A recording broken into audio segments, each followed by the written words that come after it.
এইবছৰো তেনেকৈ যেনেকৈ আমি যোৱা কেইবছৰ দি আহিছোঁ ফিকি ফ্ল' নৰ্থ ইষ্টে উমেন এচিভাৰ্ছ গোটেই নৰ্থ ইষ্ট ষ্টেটকেইখনৰ পৰা তেওঁলোকক ৰিকগনাইজ কৰি এৱাৰ্ড চেৰিমনি এটা কৰে। তেওঁলোকক আমি লৈ আহিছোঁ আজি পাঁচগৰাকীটো আহি পাইছেই আৰু কেইগৰাকী মানে আহিব নোৱাৰিলে।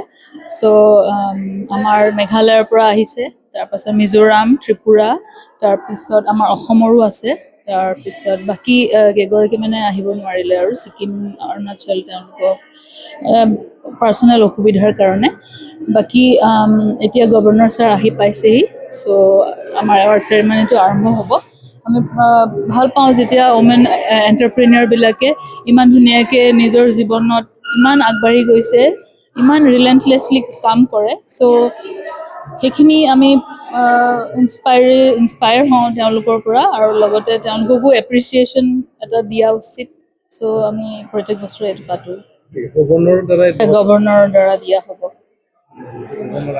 হয়, তেওঁ পাইছেহি, তেখেতে প্ৰদান কৰিব। এয়া গায়ন বায়নে তেওঁক আদৰণি জনাই।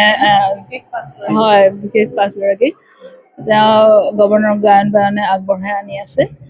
তাৰপাছত তেওঁ আসন গ্ৰহণ কৰাৰ পাছতে আমাৰ চেৰিমনি আৰম্ভ হৈ যাব। ধন্যবাদ।